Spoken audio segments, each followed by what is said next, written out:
La cavale de Lina de Marc Villard.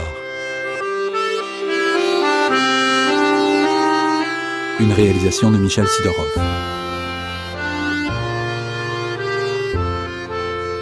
Avec Hélène Lausser, François Sienner, Jean-Claude Durand, Charlie Nelson, Roland Timsit, Bernard Gabet, Evelyne Guimara.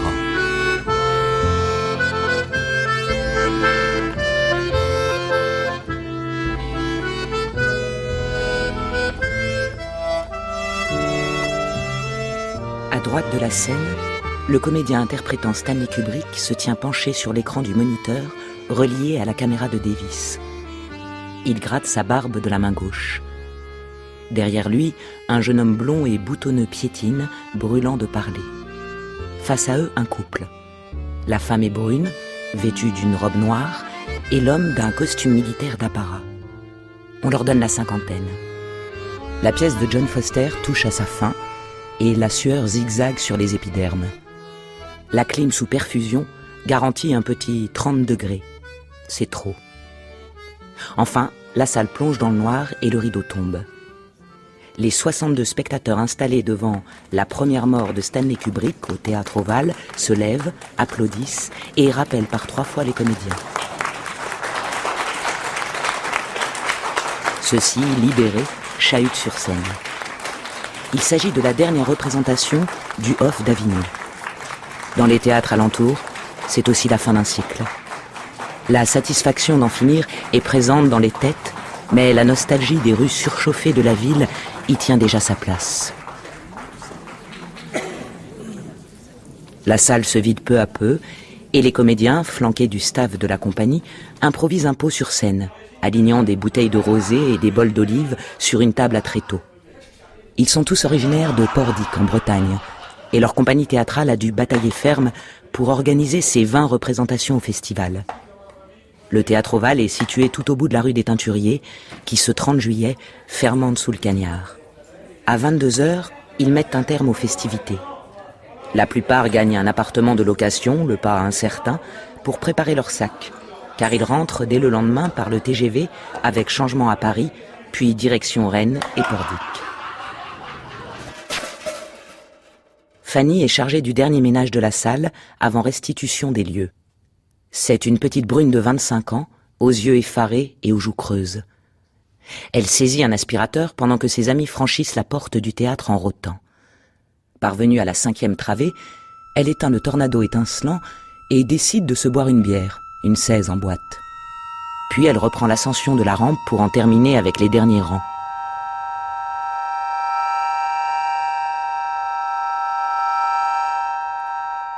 C'est en parvenant aux ultimes fauteuils qu'elle note une sandale de cuir à terre. Elle s'approche, clignant des yeux, et découvre la jambe tordue et la flaque de sang. Fanny agrippe le fauteuil le plus proche et décide de hurler. C'est un réflexe libératoire, d'après les docteurs.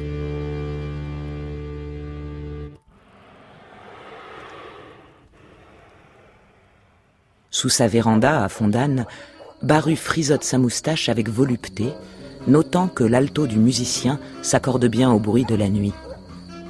Peu à peu, un vent léger se lève, véhiculant un ersatz de fraîcheur sur le t-shirt du journaliste qui beugle « OM droit au bar ».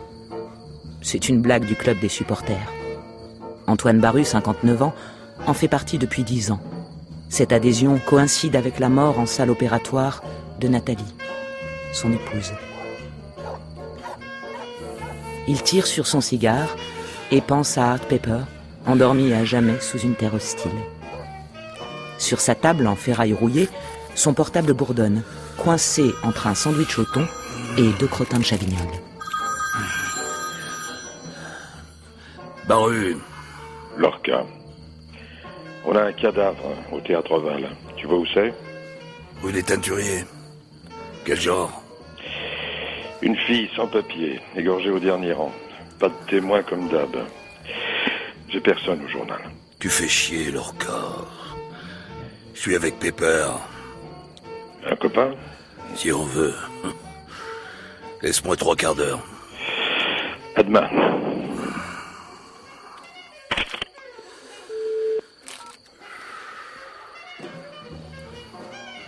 Antoine Baru décide de terminer Ricard et Cigare.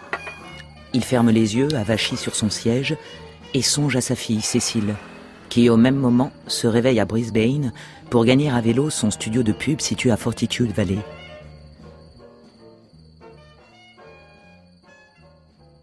Avant de rejoindre Avignon, à 11 km, il écrase quelques moustiques, enfile une chemise en jean et ferme la lumière. Son scooter est garé sous un appentis à l'arrière du mât. Comme il est passablement bourré, il oublie d'enfiler son casque.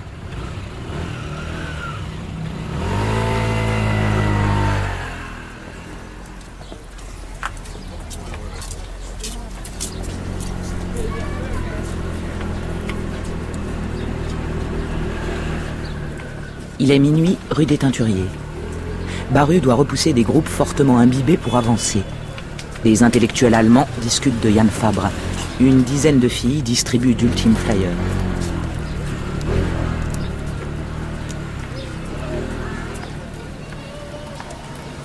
Deux flics en uniforme gardent l'entrée du théâtre Oval. Le cadavre, allongé sur une civière à roulettes, est engoncé dans un sac en plastique noir, mais la fermeture à glissière n'est pas tirée jusqu'en haut et quelques cheveux blonds gisent au bord du lit métallique. Baru soupire en notant la présence de Minelli, 25 ans de boutique comme lui. Baru est content car il n'aime pas les jeunes. Le lieutenant de police l'aperçoit et lui fait signe d'approcher. Ils ont été emmerdés à cette heure-là. Alors qu'il n'y avait personne d'autre. Et c'est un chef, il doit rester sur le navire.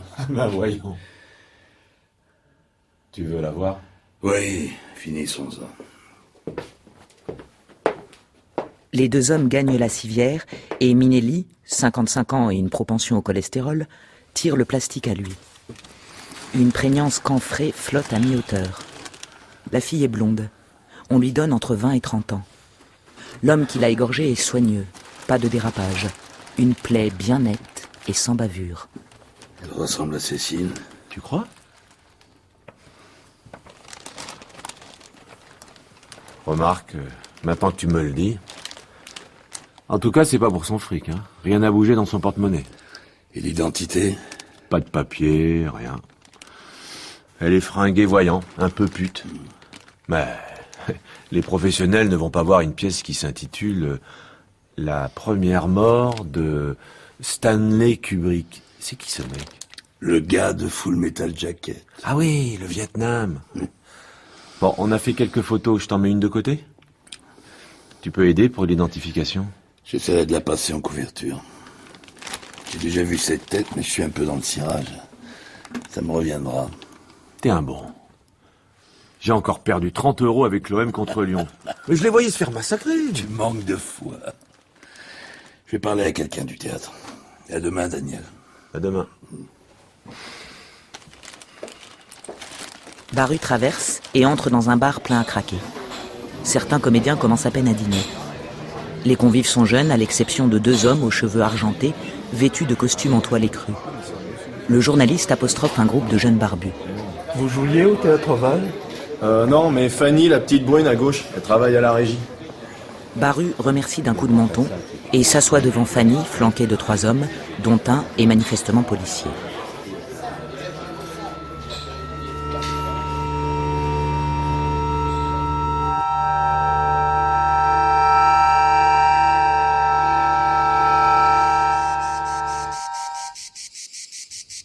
Le lendemain matin, il se lève à 7 heures et se dépêche de traverser son jardin. L'herbe roussit sous le soleil depuis un mois et il décide d'inonder son terrain en ouvrant les martelières qui permettent de libérer l'eau du canal situé en amont. Puis il allume sous le café et en écoutant la radio, se rase en plein air. 30 minutes plus tard, il pénètre dans les locaux de Paca News et imprime la photo expédiée par Minelli aux aurores. Puis il descend dans les entrailles du journal. Popeye, le responsable des archives, est déjà sur place car ses horaires sont aménagés. Il sort à 14 heures. Il est penché sur deux ordinateurs de grand format et boit un café sans regarder sa tasse. Chauve et myope. Regarde cette frêle jeune fille, mon enfant. Elle t'inspire? C'est pas très ancien. Un fait divers, peut-être. Elle est morte? Juste. Comment on fait? Laisse-moi 1 heure. J'organise un pot pour mon anniversaire, demain soir. Tu viens? Entendu. Ça te fait combien? 48. Je remonte, j'ai du boulot.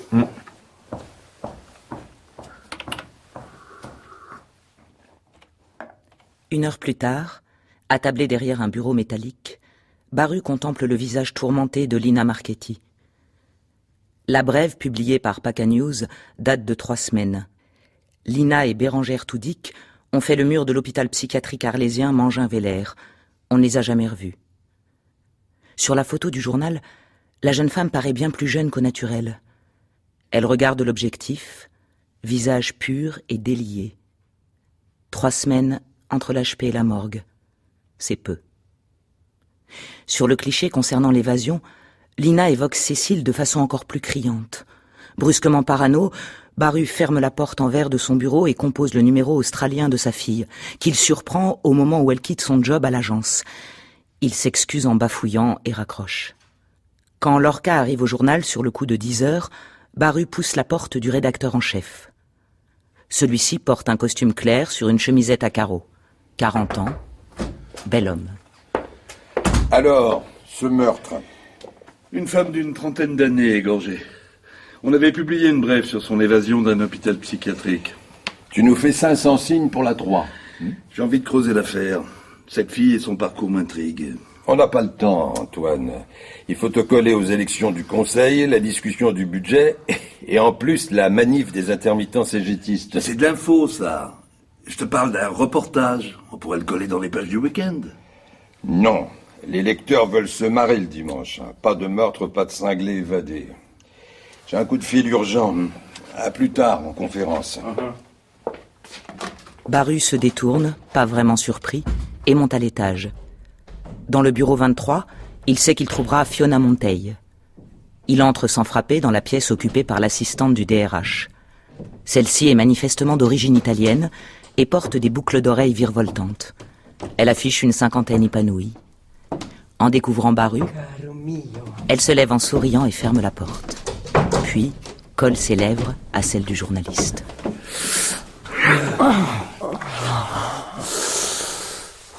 Petite salope. Vieux con.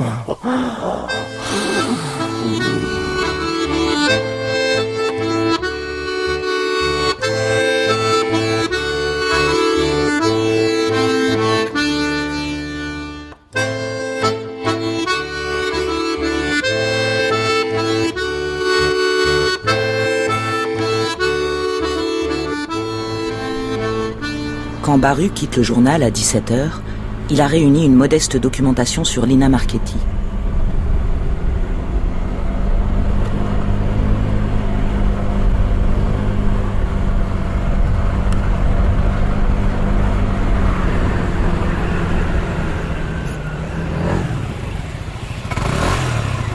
« 15 minutes plus tard, il gare son scooter à l'arrière de sa maison de Fondane, puis s'installe sous un pin parasol et commence à parcourir la doc transmise par Popeye.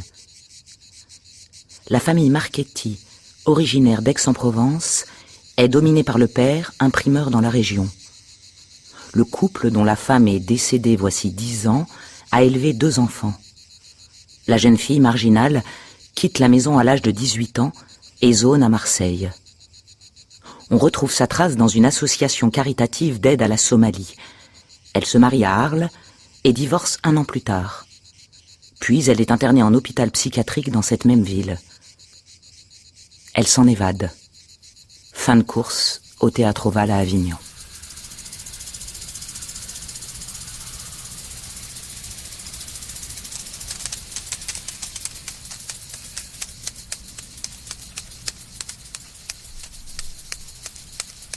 C'est l'eau ruisselant sur l'herbe brûlée qui réveille Baru, ou plutôt ses pieds qui fraîchissent.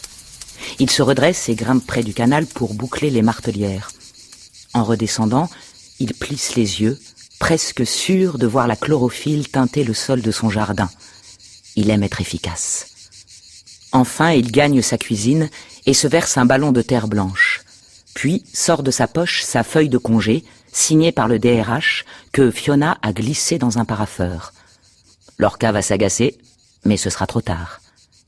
7 jours s'offrent donc à lui pour faire connaissance avec Lina Marchetti et comprendre comment on peut mourir égorgé dans un théâtre avignonnais.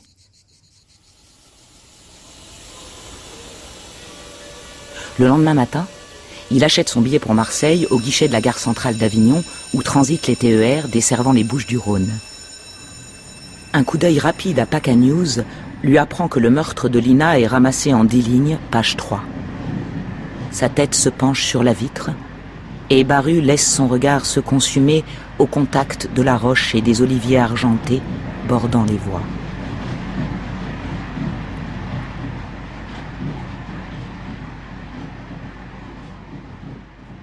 Les bureaux de l'association Un arbre, une vie sont installés dans l'un des goulets du quartier du Panier à Marseille.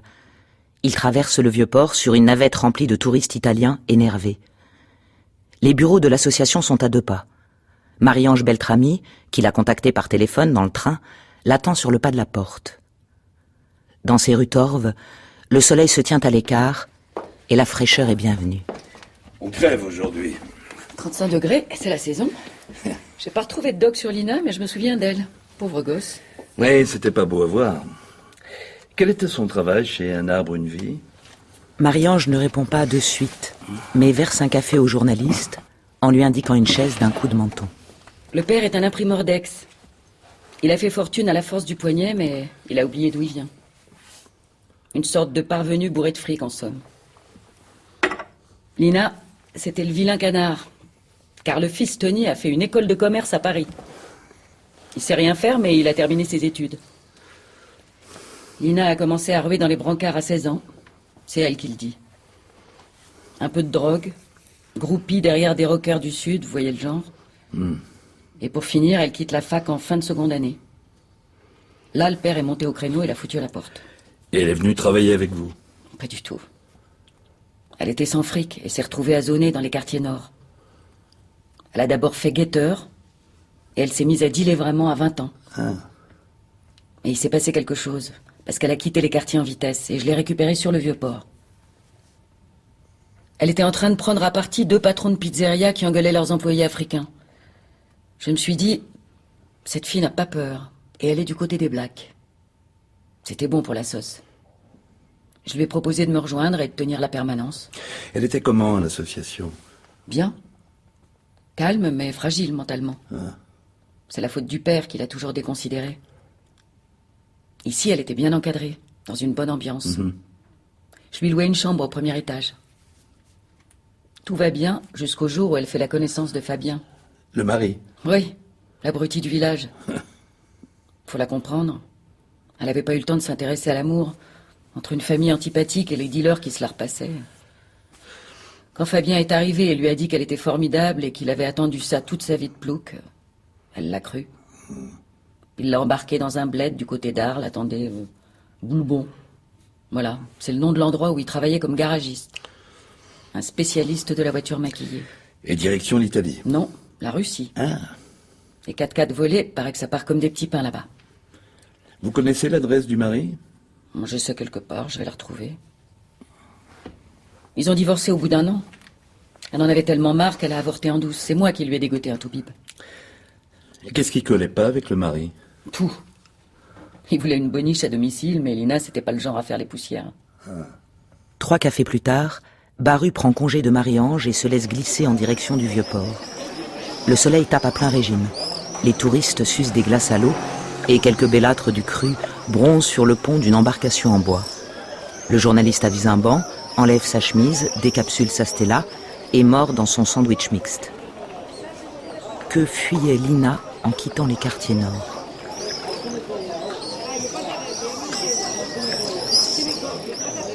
Il passe sa journée à sillonner la Canebière, les placettes en fusion, et se décide à joindre Minelli sur le coup de 17 heures. Le flic avignonnais ne possède qu'un seul contact à Marseille.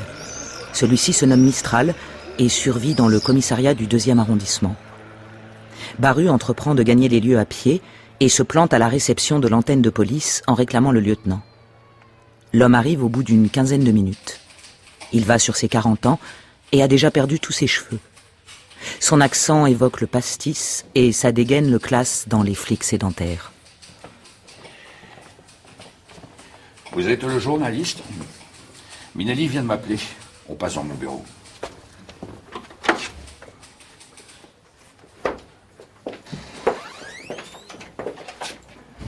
Une fois installé dans un bureau partagé par 2 flics et tassé au fond d'une chaise tubulaire, Baru évoque son travail sur Lina Marchetti. Je me dis que son départ des quartiers nord peut expliquer qu'elle ait trahi quelqu'un. Et que sa mort soit une vengeance, un truc dans le genre. C'est possible. En vous attendant, j'ai regardé s'il figurait dans un rapport de police. Et j'ai repéré sa trace au sujet d'une tournante qui a dégénéré. Rien sur la cam, proprement dite. Tenez, j'ai fait une sortie.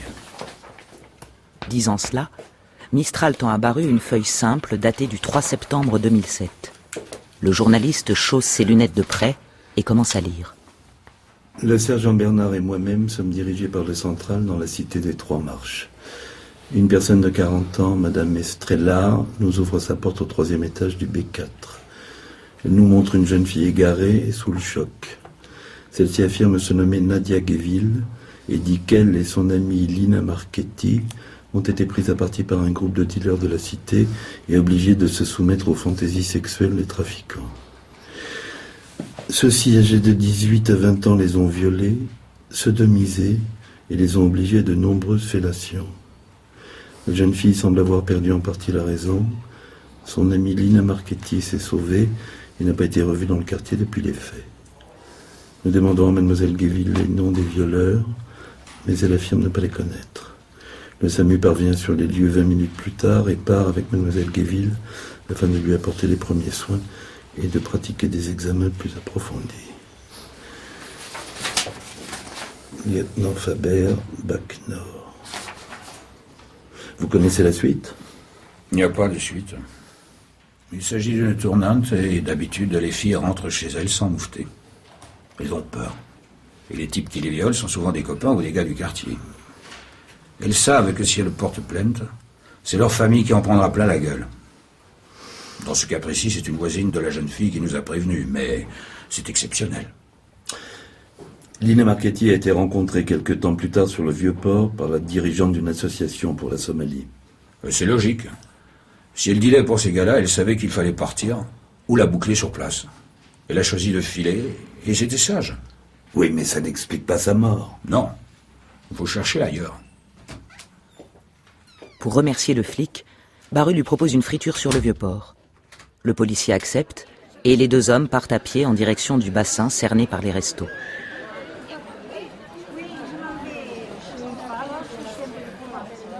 Deux heures plus tard, le journaliste pénètre dans un petit hôtel du Panier, le Loustal. En hésitant, il allume sa première cigarette depuis 5 ans. Une gitane que d'une pichenette, il fait jaillir du paquet. Puis il s'allonge sur le lit double et pense à Lina Marchetti, à son corps meurtri, à ses yeux morts.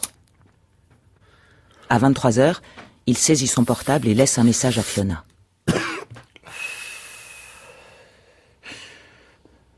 Allô, Fiona? C'est moi. Je pars demain pour Boulbon. En attendant, je cuis à Marseille. Je rêve à ton petit cul. Allez, à plus.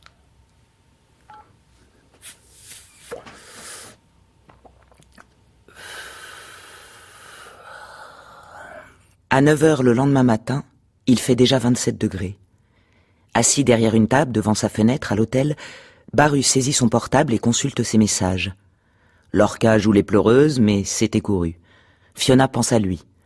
Sa fille Cécile lui dit de ne pas s'inquiéter pour elle, car les Australiens ne mangent pas les Françaises. Elles ont la peau trop dure. Le dernier message est celui de Minelli. Tu vas pas me croire. Le labo a repéré une empreinte partielle qui n'appartient pas à Lina. Elle est sur le collier en cuir de la fille. Je vois ça comme ça. Le gars se faufile dans le noir et se place à gauche de Lina. Puis, il plaque sa main gauche sur la bouche et de la droite tient son cutter. Avant de l'égorger, il soulève du doigt le collier qu'il gêne. Tout ça évoque un crime de pro. Si le gars est fiché, on le tient. Dis-moi si, de ton côté, tu apprends des choses à Marseille et à Arles. Encore une semaine avant la reprise du championnat. On démarre à Marseille avec OM Brest. Tu viens ?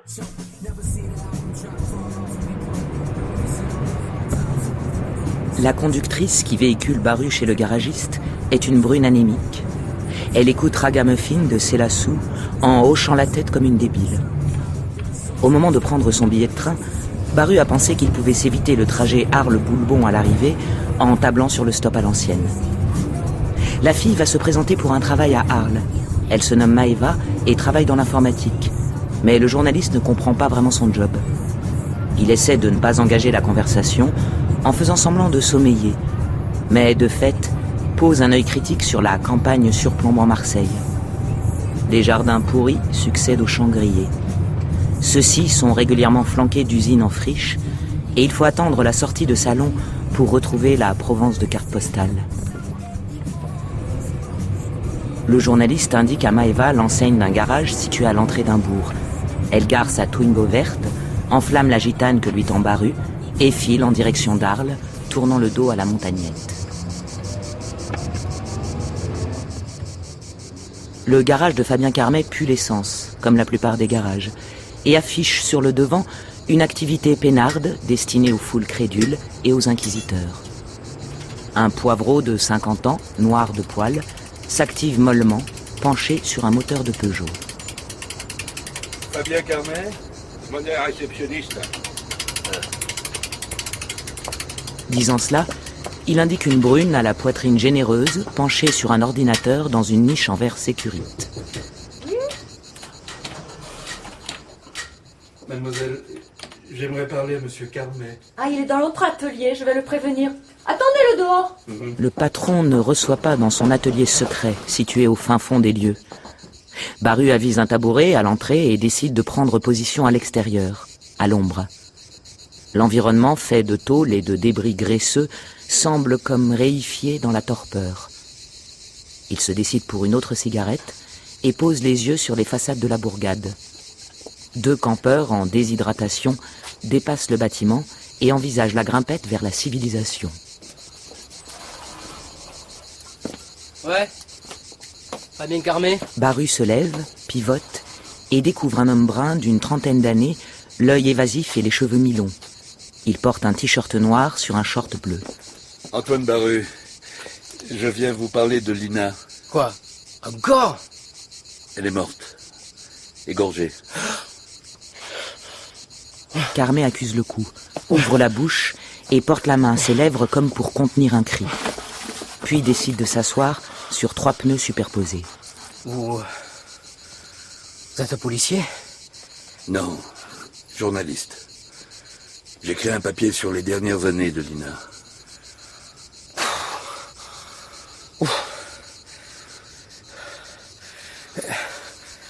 Pourquoi égorgée? Je ne sais pas. Vous pourriez me parler d'elle? Je l'ai connue à Marseille. Elle était super belle. On s'est mariés et elle a commencé à s'emmerder au bout de 15 jours à Boulbon. Je lui disais de prendre une voiture, j'en ai 3. Et de partir en balade, mais non, c'était pas ça le truc. Au début, elle rangeait un peu dans la maison, derrière. Mais au bout de 3 mois, on vivait dans une véritable porcherie. Elle cuisinait comme une merde. Enfin, bref. Une fille de bourgeois qui sait rien faire de ses 10 doigts, quoi. J'arrive pas à croire qu'elle soit morte. C'est pourtant vrai. Vous étiez donc amoureux? Au début, oui. Et puis... j'ai appris qu'elle avait avorté. Sans m'en parler. Mon propre gosse. Sale pute. On a commencé à se friter. Et un jour, elle a essayé de me tuer avec un marteau. Là, j'ai eu peur. J'ai prévenu les flics. Ils sont venus avec un toubib pour la tête, comme on dit. Un psychiatre? Voilà, un psychiatre. Et le gars l'a fait entrer direct à l'hosto. Ah. Vous vous battiez souvent? Eh, vous écrirez pas tout ça dans votre journal, hein? On verra. Vous devez la détester, non? Bah, Un peu... J'étais vachement accro au début. Au moment où les flics ont amené Lina, j'ai rencontré Mylène. Du coup, j'ai fini par oublier l'année de merde après le mariage. Le divorce a été prononcé rapidement? Assez. Ah. Comme elle était chez les dingues, ça a été plus vite. Tenez, j'ai une photo d'elle. Vivement, Baru jette sur les genoux du garagiste le cliché représentant Lina morte et surtout égorgée. Surpris, l'homme prend l'image, se fige et ferme rapidement les yeux, mais c'est trop tard. Vieux fumier. Barrez-vous. Ça vous fait quoi de l'avoir fait interner, Fabien? Mais le garçon ne répond pas et se jette sur Baru qui chute au sol. Les deux hommes s'empoignent et roulent l'un sur l'autre, se martelant le visage, ruisselant de sueur. Rapidement, des écrous, des vestiges de carburateur font office d'armes de combat. Mais arrêtez! Vous êtes au fou! Arrêtez tout de suite! Ça va. Baru, ceinturé par le mécanicien, devine que son œil gauche enfle rapidement. Quant à Fabien, il est dans les bras de la jeune femme, manifestement compagne et secrétaire. Elle caresse les cheveux de son homme en chevrotant. Oh, mon chéri chaud, mais qu'est-ce qu'il a fait? Oh. Mais tu saignes! Mais tu saignes du nez!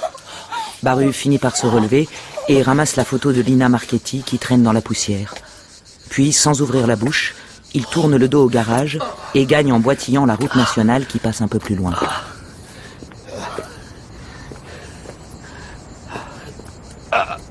Le bitume caramélisé s'offre au regard fatigué du journaliste.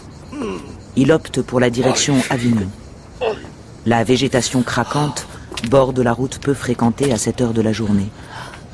Il dirige son regard vers l'horizon bleu métallique, seulement troublé par un gros nuage en forme de baleine impotente. La tête courbée sous la chaleur, Baru superpose dans son ciné personnel le visage de Lina et celui de Cécile.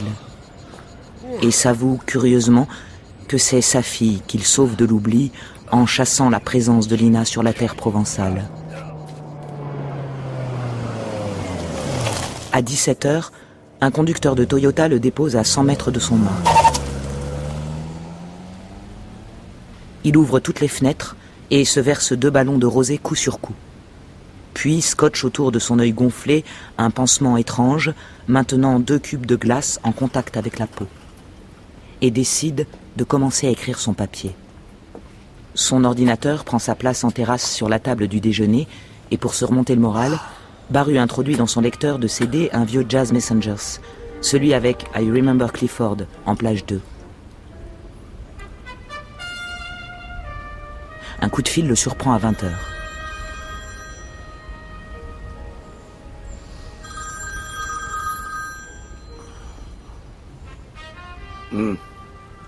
Antoine, c'est Minelli.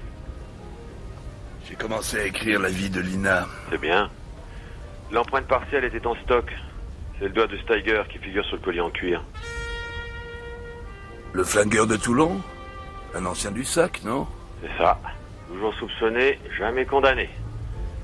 La dernière fois à Aix, le témoin s'est suicidé et en 2005, les 2 sœurs Alba se sont pris un mur en Mercedes. Là, on a une preuve directe, je vais me le faire. C'est un pro. Il s'agit d'un contrat. Bien sûr. Je lance le mandat demain aux aurores. Pendant que je mitonne Steiger, je t'autorise à avoir des idées sur le donneur d'ordre. J'y pense. Je vais faire un saut demain à l'hôpital arlésien. En fait, c'est Fabien Carmet, le mari, qui a fait interner Lina avec l'appui des flics. Tu le vois payer un tueur? Non, c'est une histoire terminée pour lui. Il vit avec une fille, il a autre chose en tête. Je t'appelle si je découvre un truc à l'hôpital. Ouais. Et regarde du côté de la famille, on sait jamais. Tiens, il passe 1000 ans Juventus sur Canal. Bon, allez, à demain au téléphone. À 20h45, Baru gagne le salon et règle sa télé sur la chaîne diffusant le match. Avachi sur le canapé, il ne pense plus à rien et se laisse porter par le jeu défensif du Calcio. Négligemment, il picore du speck de la main gauche et de la droite fait couler dans son verre un rosé dense mais voluptueux de la maison Milan.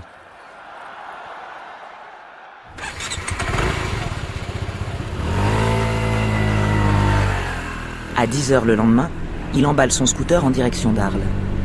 La route à 3 voies limite les dépassements et il met 45 minutes pour parcourir les 25 km séparant les deux villes.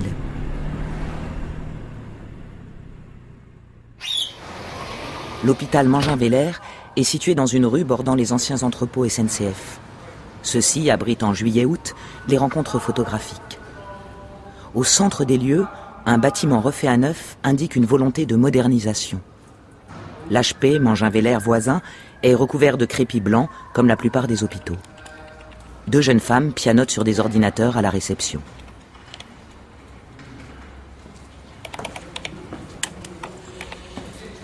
Bonjour, j'ai téléphoné à 8h au sujet de Lina Marchetti. Oui, j'appelle le docteur Matteo. Asseyez-vous. Docteur, une visite pour vous.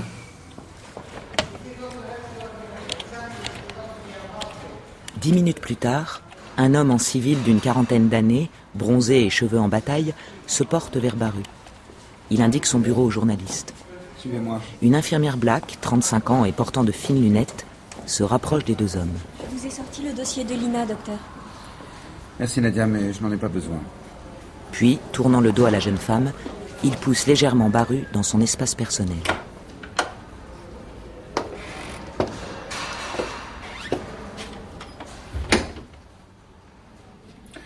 Asseyez-vous, monsieur.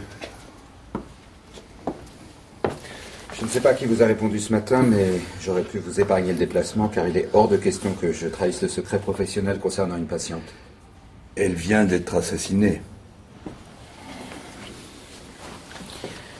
Certes, mais ça ne change pas le problème. Je pourrais éventuellement répondre aux questions d'un policier porteur d'une commission rogatoire, mais certainement pas un journaliste. J'ai peur cependant que les policiers soient occupés ailleurs pour avoir le temps de s'intéresser à elle. Je ne peux rien faire pour vous, monsieur. Vous vous souvenez des circonstances de son départ? Ça, je peux en parler. Elle a été internée à la demande de la gendarmerie et de son époux dont elle a divorcé. Au fil du temps, son état s'est amélioré et nous lui avons proposé un internement libre. C'est-à-dire qu'elle pouvait bouger à sa guise. Mais Lina ne sortait pas souvent. Elle avait trouvé comme une seconde famille à l'hôpital. Sur une courte période, ça peut se concevoir, mais le but, c'est de replonger les malades dans le monde réel. Quand votre journal et les autres ont dit qu'elle s'était enfuie, c'était faux, car dans l'esprit du public, on pense à quelqu'un d'emprisonné. Ça n'était pas le cas, évidemment. Disons qu'avec une autre malade, elles ont décidé un soir de ne pas rentrer et non plus donner de nouvelles. Du coup, j'ai dû prévenir la police. Pour l'instant, j'ai pensé au pire. Un enlèvement? Oui, il s'en produit tous les jours. Une semaine plus tard, l'une de nos infirmières l'a aperçue avenue de la République, à Avignon. Elle paraissait en bonne santé. Partant de là, nous sommes passés à autre chose. Je ne connaissais pas ces derniers détails. Je vais rentrer. Il quitte le médecin, vaguement déçu, et gagne la réception. Nadia, l'infirmière, l'attendait, car elle le rejoint vivement. Elle lui tend un morceau de papier et souffle à voix basse. Monsieur, j'étais proche de Lina, mais je ne veux pas parler ici. Je peux vous voir à 18h, mes gens. Voici l'adresse. J'y serai.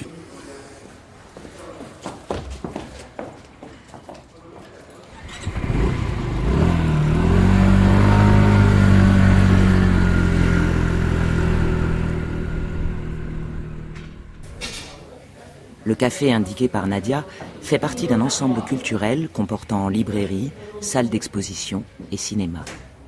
L'ensemble est situé face au Rhône, large à cet endroit et toujours bordé par des pêcheurs de 12 ans en malle de poissons égarés. Baru s'installe et se colle un casque sur les oreilles. Il en pince depuis 2 mois pour un hommage à Thelonious Monk, signé par le saxophoniste Pierrick Pédron. Alentour, les touristes rédigent leurs cartes postales en buvant leur bière à petite lampée. À 18h05, Nadia passe le coin du bâtiment en jean et t-shirt mauve. Elle ne porte plus ses lunettes. Vous n'êtes pas resté à m'attendre ici toute la journée, j'espère? Non, je suis rentré chez moi. J'ai du boulot. Parfait. J'ai vu l'info dans le journal concernant Lina, ça m'a fait beaucoup de peine. Vous étiez proche à l'HP? Oui, assez. Pendant 6 mois, je m'occupais du cours de peinture et elle aimait ça. En fait, on se voyait tous les jours et, contrairement à certains malades, Lina parlait facilement. Je ne l'ai pas dit au médecin, mais j'essaie de reconstituer ces dernières années pour comprendre comment elle a pu être tuée dans un théâtre d'Avignon. Pourquoi faites-vous ça? Elle ressemble beaucoup à ma fille. Mais Cécile habite loin et je la vois rarement. Les docteurs appellent ça un transfert. D'accord. Racontez-moi. Cela prit 20 minutes à Nadia pour narrer le quotidien de Lina Marchetti à l'hôpital. Perdu dans ses réflexions, Baru revient enfin sur terre. Vous auriez des photos d'elle prises pendant l'internement? J'ai mieux. Je l'ai filmée un matin pendant qu'elle déblatérait sur sa vie. Et sur son père également. Attendez, c'est sur mon portable. Baru est maintenant penché sur le portable de l'infirmière. Dans une pièce décorée de dessins relevant du tachisme se tient Lina Marchetti, passablement échevelée, le regard noir. Elle parle à la petite caméra numérique tenue par l'infirmière. À qui se fier, Nadia? C'est pas encore une crise, crois-moi, c'est pas la folie, mais un cauchemar que je fais chaque soir. Je suis dans une grotte, près de la mer, et je n'arrive pas à en sortir. Noyée dans le placenta, j'ai peur, je vais mourir. Des organismes puissants cernent ma grotte.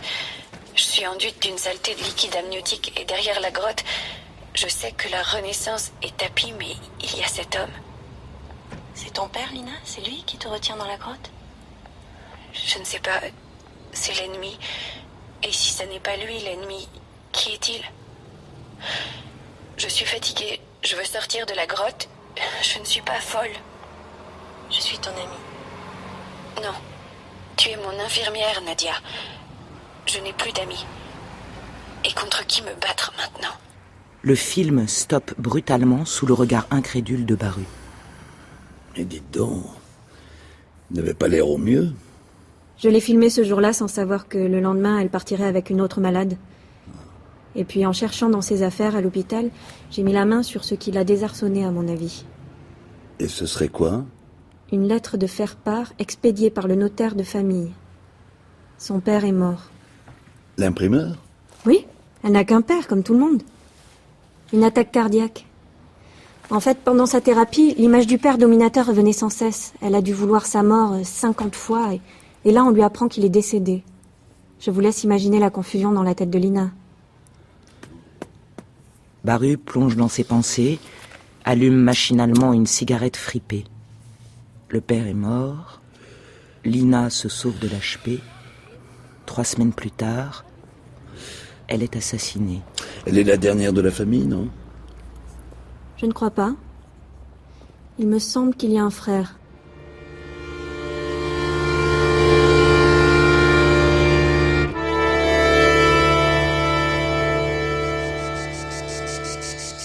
Baru est installé dans son jardin au milieu de ses oliviers. L'ombre dispensée par les arbustes n'est pas forte, mais le journaliste aime cuire au soleil, sentir la sueur se faufiler dans ses rigoles dorsales. Il est né à Dunkerque et des années de pluie et de brouillard l'ont convaincu que son destin se situait au sud. Il relit son texte, qui avance à grands pas, et surveille l'entrée du jardin du coin de l'œil. 10 minutes plus tard, la 205 de Fiona broute sur le chemin de terre. Il est 18h30. L'assistante gare sa voiture loin des flaques de lumière et rejoint Baru qui parade en t-shirt de l'OM. Les deux amants s'embrassent et elle décrète qu'elle va se changer car elle est bonne à éponger. Plus tard, Baru mitonne des rougets à la tapenade dans la cuisine d'été. Le ton badin, il fait part à Fiona du besoin qu'il aurait de consulter les archives du journal. Tu peux. Ton problème, c'est Lorca. Tu lui fais un enfant dans le dos et tu te pointes ensuite pour musarder dans les bureaux. Je le sens pas bien, Antoine. D'accord, mais si je débarque de nuit, il n'en saura rien. Et je fais partie des 3 personnes détenant le passe de nuit. Je commence à comprendre pourquoi j'ai droit au rouget. Mais non. J'aime cuisiner. Je ne vais pas me contenter des rougets. Tu peux préparer ton Viagra, mon vieux.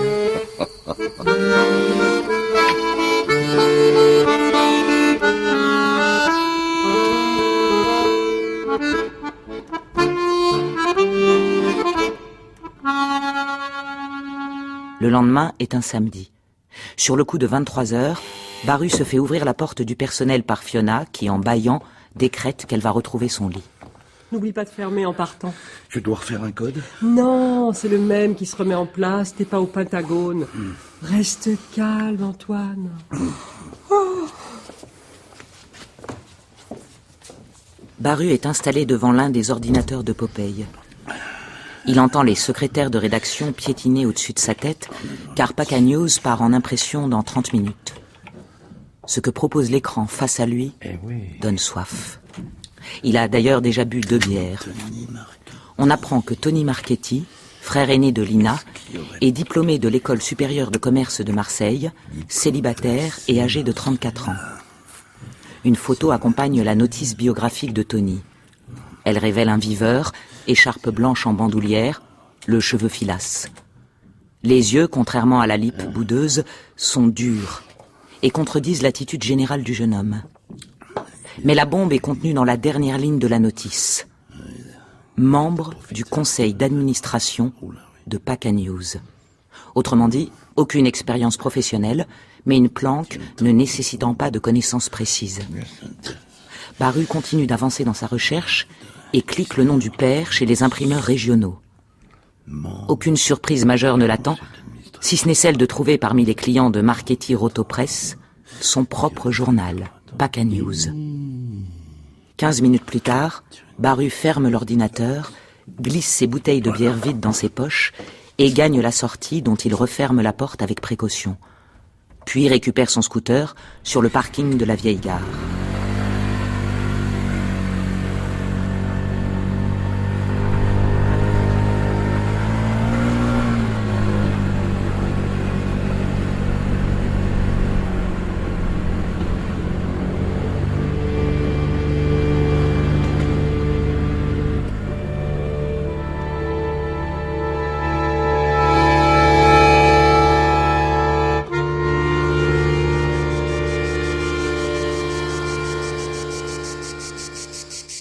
À 11h, le dimanche matin, il émerge d'un sommeil compliqué. La cuisine vibre déjà sous le soleil et les cigales s'en donnent à cœur joie. Le platane étire une ombre bienvenue sur la terrasse. Baru se verse un café et allume la radio. Qui appelait un dimanche?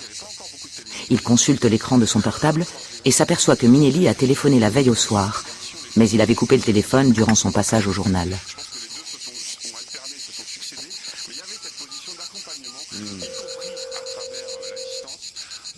Allô? Allô, Daniel? C'est Baru. J'ai appelé hier soir. Je sais, mais j'avais éteint. Quoi de neuf? Rien, en fait. Nous sommes toujours sur la piste de Steiger, qui doit se planquer dans l'arrière-pays toulonnais. Et toi? Je fricote autour de la famille. Tu savais que le père était mort? Oui, je l'ai appris hier, car le notaire d'Aix, Capello, m'a demandé un certificat de décès concernant Lina. Ah. Il est en plein boom, le gars. C'est un gros héritage. Qui hérite? Le fils, Tony. Je pense que... J'ai fait le tour des autres possibilités, de toute façon c'est ton boulot. Moi je termine mon papier, mais j'irai le porter ailleurs qu'à Paca. J'ai joué gagnant hier. T'as le résultat? 2-0 pour l'OM. Oui, mais ça rapporte pas grand-chose, parce qu'il y a Evian rame en ce moment. Alors. Ok. Tiens-moi au parfum pour cette guerre. D'accord.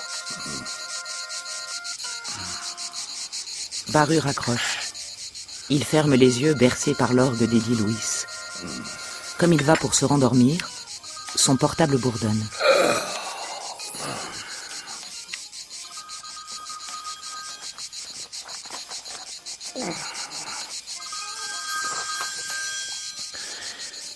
Oui? Papa, c'est Cécile. C'est la nuit chez vous, non? Pas encore. Et je voulais que tu connaisses la nouvelle rapidement. Tu vas être grand-père. Un peu estomaqué, il ne répond rien sur le coup. Il fallait que ça arrive un jour. Brusquement, il passe dans le camp des vieillards, ceux qu'on laisse avec les enfants pendant que les vrais adultes discutent entre eux. Puis il reprend ses esprits. Formidable. Garçon ou fille?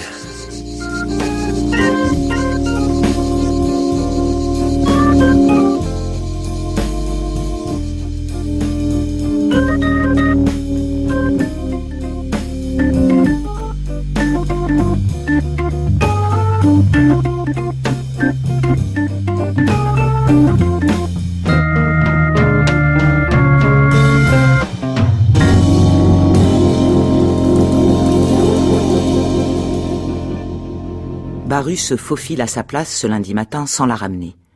Puis, à quatre pattes, il essaie de faire démarrer le ventilateur qui lui fournit habituellement de la fraîcheur sur le bas du corps. Sur son bureau, une douzaine de notes de service sont déposées en vrac. Il en connaît la teneur. La machine à café a augmenté de 2 €. Il faut éviter les sorties papier car ça coûte de l'argent. La semaine de Noël jour de l'an sera obligatoirement chômée cette année. Aurélien Ledray, du contrôle de gestion, est passé cadre et la prochaine réunion du CE est fixée au 2 septembre. Une bonne journée commence. C'est à ce moment précis que le rédacteur en chef, Lorca, passe la tête dans le bureau de Baru. Je peux te voir un moment? Oui. Baru suit son supérieur et prend place dans un petit fauteuil en osier face au bureau en teck. Tu m'as bien niqué avec tes vacances. Écoute, j'avais envie d'enquêter sur cette fille assassinée. J'ai trouvé plus correct de prendre des vacances que d'empiéter sur mes journées pour PACA. C'est une façon de voir. Il va falloir te remettre sur le budget municipal. Je m'y colle. Tu en fais quoi de ce reportage? J'hésite, mais ça n'est pas pour PACA News. En fait, le seul type qui trouve son compte à la mort de Lina, c'est Tony Marchetti. C'est un membre du conseil. De plus, les flics parlent d'un tueur toulonnais. Je sais, mais il travaille sur contrat. J'irai plutôt proposer le texte à la Provence. Sous pseudo, évidemment. Dans tous les cas, soupèse tes mots. Marchetti, c'est du lourd. Je ferai attention.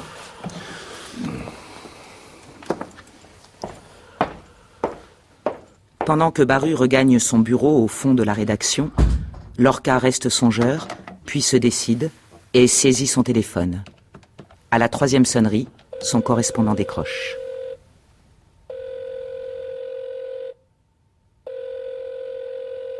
Allô, Tony?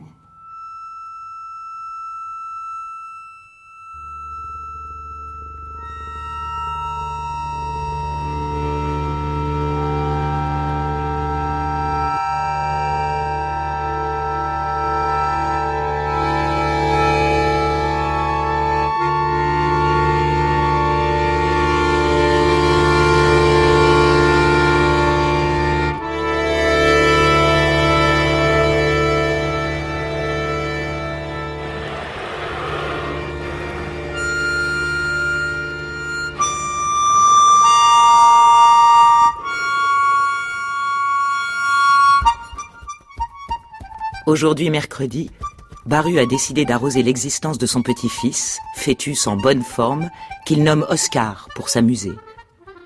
Il entraîne Fiona et Minelli dans une vadrouille de bar en bar, place de l'Horloge.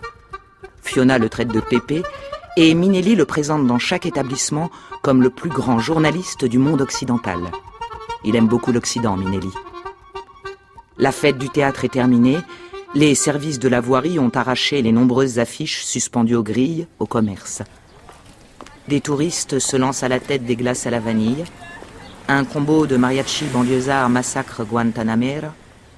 Des jeunes filles en mini-jupe sont draguées par une Porsche Carrera. La bière coule dans les rues.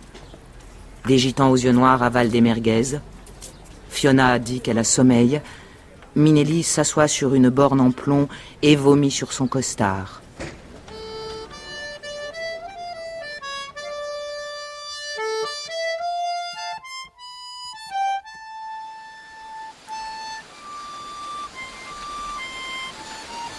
La rue des Teinturiers s'offre au regard vitreux de Baru, mais elle est déserte ce soir.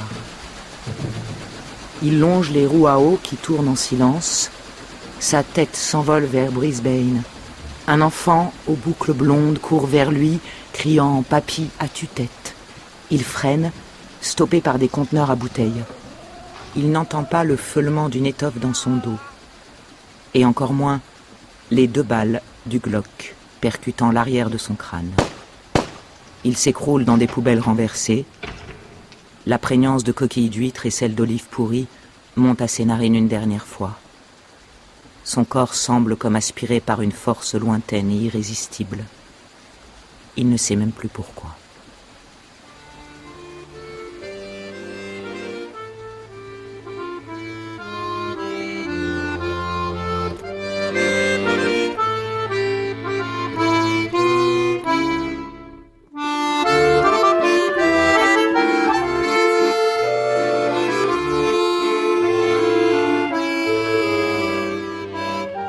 C'était La cavale de Lina, de Marc Villard, avec Hélène Lausseur, la narratrice, François Sienner, Barru, Jean-Claude Durand, Lorca, Roland Timsit, Minelli, Charlie Nelson, Popeye, Evelyne Guimara, Fiona, Marina Moncade, Marie-Ange Beltrami, Yves Collignon, Mistral, Marie Degrange, l'employé du garage, Martin Amic, Fabien Carmet, Aurore Soudieu, Nadia, Lisa Yeblot, la réceptionniste, Bernard Gabet, le docteur Mathéo, Louise Pasteau, Lina, Grégory Kidel, le jeune homme, Clara Noël, Cécile.